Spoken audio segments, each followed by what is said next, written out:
Why a NASA satellite that scientists and farmers rely on may be destroyed on purpose. The Trump administration has asked NASA employees to draw up plans to end at least 2 major satellite missions, according to current and former NASA staffers. If the plans are carried out, one of the missions would be permanently terminated because the satellite would burn up in the atmosphere. The data the 2 missions collect is widely used, including by scientists, oil and gas companies, and farmers who need detailed information about carbon dioxide and crop health. They are the only 2 federal satellite missions that were designed and built specifically to monitor planet-warming greenhouse gases.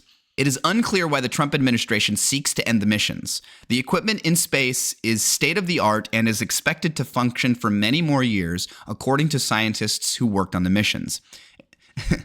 It is unclear why the Trump administration seeks to end the missions. It is not unclear why the Trump administration seeks to end the missions. Trump believes climate change is a hoax, okay?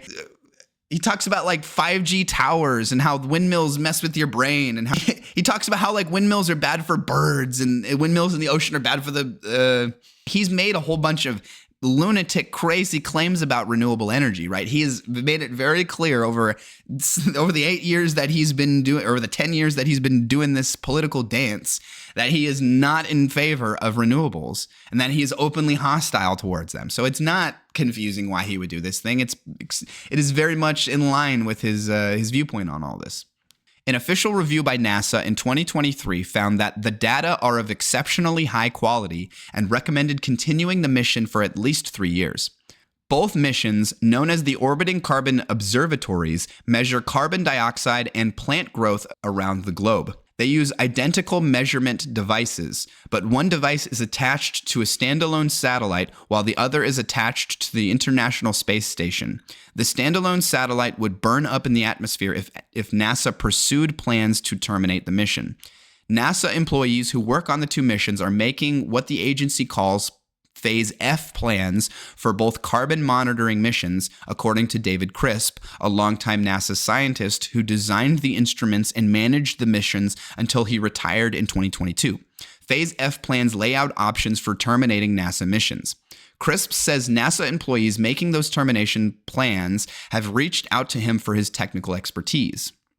What I have heard is direct communications from people who are making those plans, who weren't allowed to tell me that that's what they were told to do, but they were allowed to ask me questions, Crisp said.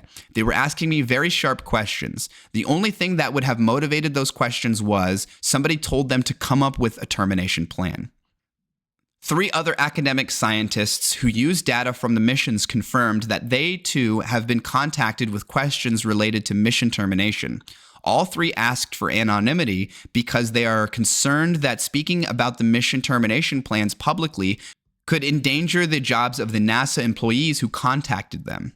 2 current NASA employees who confirmed that NASA mission leaders were told to make termination plans for projects that would lose funding under President Trump's proposed budget for the next fiscal year, or FY 2026, which begins October 1st. The employees asked to remain anonymous because they were told they would be fired if they revealed the request.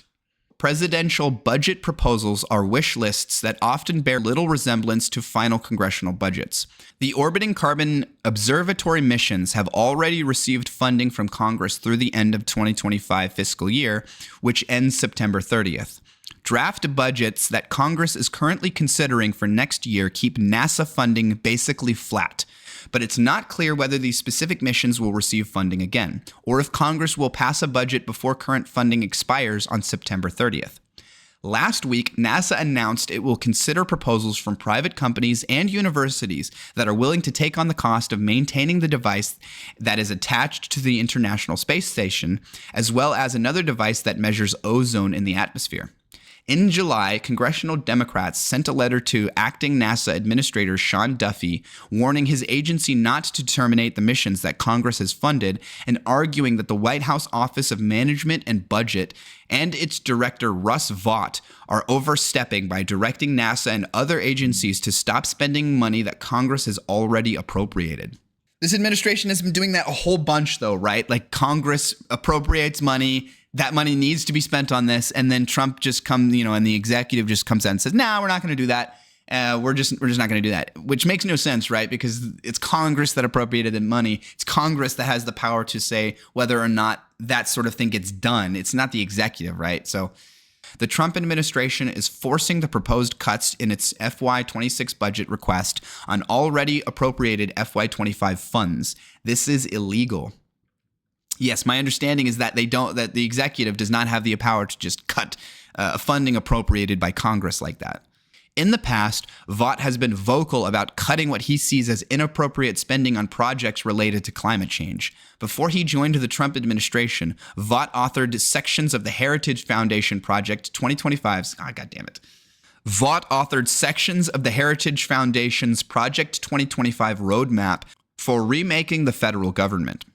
That doesn't surprise me at all that there is a direct connection between the guy that's making these weird choices and the Heritage Foundation. Who would have guessed? Also, it says, in the past, Vought has been vocal about cutting what he sees as inappropriate spending on projects related to climate change. Okay. So to me, that implies to me that he is like an anti-climate change person. He doesn't believe it's real, and he thinks it's some sort of weird hoax to funnel money into corrupt organizations for corrupt reasons, right?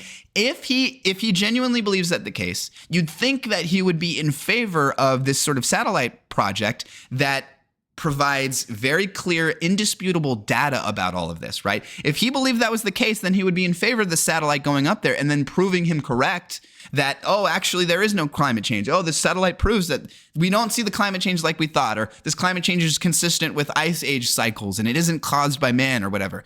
You would think that he would be in favor of like a monitoring process, right? Because this sort of like, how could you possibly argue that a monitoring process is inappropriate spending? It's not like we're doing something about it. This is literally trying to establish like a scientific baseline about what is natural and what isn't natural, and therefore should we do something about that?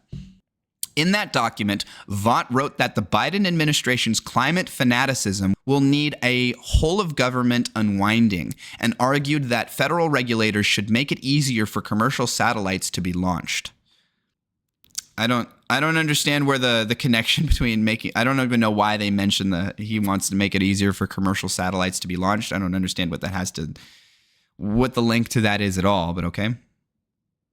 I wonder if he means, well, actually, hold on, I take that back for a second. Wait a minute. It is very important that we regulate the number and amount and who can send satellites up into the stratosphere, because all it takes is one bad satellite with bad directions and for it to fall apart or crash into another satellite to create a chain effect where then you have a debris field of satellites all floating around in the same sort of like orbit area, all potentially hitting a bunch of other satellites and whatnot. I mean, this has been described for a while, this sort of runaway scenario in which like all it would take is a couple of these satellites, because we have thousands, tens of thousands of them up there, all orbiting at a similar rate, at a similar radius from the Earth. So all it would take is a few of them to crash into each other to create a debris field that just floods the zone and then destroys almost all, if not all, of the satellites up there. So that is just one reason off the top of my mind that it would make sense to make it not easy for commercial satellites to be sent up there, and a good reason why we should not make it easier, and that it would be a bad idea to make it easier for commercial satellites to be launched. So, the data from these missions is even more valuable than intended. The missions are called orbiting carbon observatories because they were originally designed to measure carbon dioxide in the atmosphere. But soon after they launched, scientists realized that they were also accidentally measuring plant growth on Earth. Basically, when plants are growing, photosynthesis is happening in their cells, and that photosynthesis gives off a very specific wavelength of light. The OCO instruments in space measure that light all over the planet. NASA and others have turned this happy accident into an incredibly valuable set of maps of plant photosynthesis around the world, explains Scott Denning, a longtime climate scientist at Colorado State University who worked on the OCO mission and is now retired. Lo and behold, we also get these lovely high-resolution maps of plant growth, he says, and that's useful to farmers, useful to rangeland and grazing, and drought monitoring, and forest mapping, and all kinds of things, in addition to the CO2 measurements. For example, the U.S. Department of Agriculture and many private agricultural consulting companies use the data to forecast and track crop yield, drought conditions, and more. The information can also help predict future political instability, since crop failures are a major driver of mass migration all over the world. For example, persistent drought in Honduras is one factor that has led many farmers there to migrate north, NPR reporting found. And damage to crops and livestock from extreme weather in northern Africa has contributed to migration from that region. The carbon dioxide data that the instruments were originally designed to collect has revolutionized scientists' understanding of how quickly carbon dioxide is collecting in the atmosphere. That's because measuring carbon dioxide with instruments in various locations on the Earth's surface, as scientists have been doing since the 1950s, doesn't provide information about the whole planet. Satellite data, on the other hand, covers the entire Earth. And that data showed some surprising things. 50 years ago, we thought the tropical forests were like a huge vacuum cleaner, sucking up carbon dioxide, Denning explains. Now we know they're not. Instead, boreal forests in the northern latitudes suck up a significant amount of carbon dioxide, the satellite data shows, and the patterns of which areas absorb the planet-warming gas and how much they absorb are continuously changing as the climate changes. The value of these observations is just increasing over time, explains Anna Michalak, a climate researcher at Carnegie Science and Stanford University. These are missions that are still providing critical information. The cost of maintaining 2 OCO satellite missions up in space is a small fraction of the amount of money taxpayers already spent to design and launch the instruments. That completely makes sense. Yeah, once it's up in the air, what the heck? There isn't all that much that you need to do, right? You send them up there, and these things are made to last almost forever. Not forever, but to last a very long time and to be pretty self-sustaining. The 2 missions cost about $750 million to design, build, and launch, according to David Crisp, the retired NASA scientist, and that number is even higher if you include the cost of an initial failed rocket launch that sent an identical carbon dioxide measuring instrument into the ocean in 2009. By comparison, maintaining both OCO missions in orbit costs about $15 million per year, Crisp says.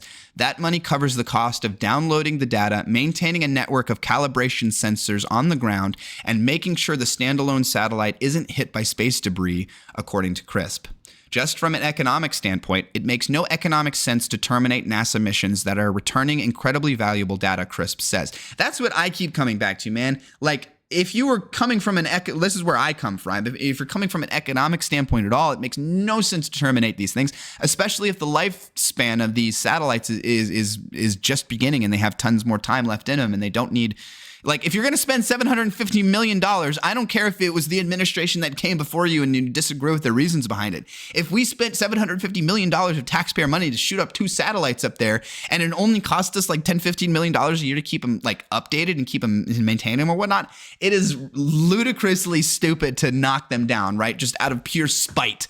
You're just like, I hate the last administration so much. I hate climate. I think climate change is a hoax so much. We're knocking down these satellites. Even if you put aside the climate change stuff, right? This article talks about the value that these satellites have to oil companies, to crops, to all sorts of other things that aren't directly related to climate change. And so I would think even if you put aside the climate change thing entirely, that the value that these that the $15 million or so that it takes to maintain these satellites is well surpassed by the value that of the data that these satellites produce, not including that they're climate change data.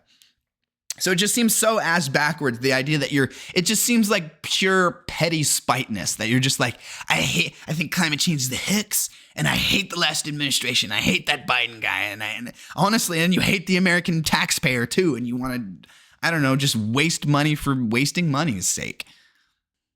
Because the cost, because it's basically nothing, right? $15 million a year is within the scope of the federal government, and spending $750 million to send 2 satellites up there. $15 million a year is nothing. Okay, so you can't possibly make like an austerity argument for this. It doesn't make sense. It's not connected to economic reality. NASA's recent call for universities and companies to potentially take over the cost of maintaining the OCO instrument attached to the International Space Station suggests the agency is also considering privatizing NASA's science missions.